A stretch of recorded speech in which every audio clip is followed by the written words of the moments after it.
You're really successful against Garcia, and then the next. What changed? Or how did you hit her so well the first time, and then the second time a little bit different? Honestly, I don't really think about who's pitching because then that gets in your head. So when I was up against Garcia, I mean, I knew who I was facing, but I didn't think too much about it, and I think that's why I was so successful, because I had like an empty mind. The second day, guess it just wasn't my day, have those days, but then I was glad that I could make up for it on defense. Coach expressed a lot of belief in you guys going down there, that you could win. What was your self-belief? I think the whole team, we knew that going into this weekend was going to be challenging, but a lot of people doubted us and thought that, oh, UCLA is just going to sweep them. And we came in knowing that we had a chip on our shoulder, and I think that's what helped us, especially in the first game.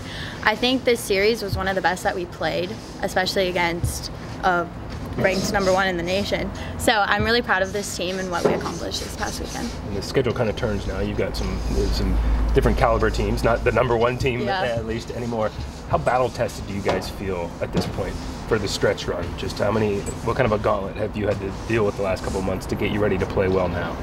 I think every game we take each person the same. We don't think about, oh, we're playing this ranked team, this ranked team. I think we have to go into each game thinking that it's a faceless opponent. So we just need to do what we need to do to be successful, and I think that's really helping us right now. We're playing our best ball right now. So I'm excited to see what that's going to carry into this weekend. You see some sports where people talk about like the freshman wall. You know, at basketball we see it a lot, at football we see it some. Have you guys experienced any of that as a group where you kind of hit the wall collectively, either mentally or physically, and had to push through?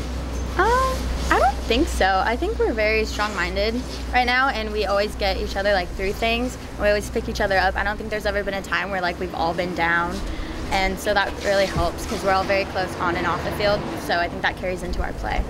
Can we talk about that catch you made, making the rounds on the internet? What was it like to make that catch? It was awesome. I mean, I expected it from myself. I expected to make that play. I expect to make all the tough plays. So it wasn't really something I didn't expect from myself, but it was cool to be in that moment.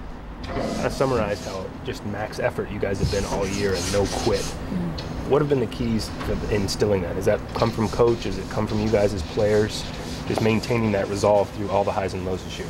I think it comes from both. Like, coach has a lot of confidence in us, and she always tells us how proud of us she is and how we can beat anyone, and how if we just do the little things that it doesn't matter what the score is as long as we focus on what we need to do. So I think it really comes from both, and then the players, we all have confidence in one another, so that really helps because we know that each player can get the job done and we each have a special role on this team. I know you guys talked before the season and the standards still being to reach the postseason, still have that goal. Obviously, this stretch run, there's a possibility of getting on a good tear here. How much is that still part of the mindset of the big picture of trying to finish in a position to reach the postseason? I mean, it's always been the same goal. I don't think anything has changed. Even from the beginning, we've just expected to make it to the postseason, so I think if we do, it wouldn't be a surprise for us.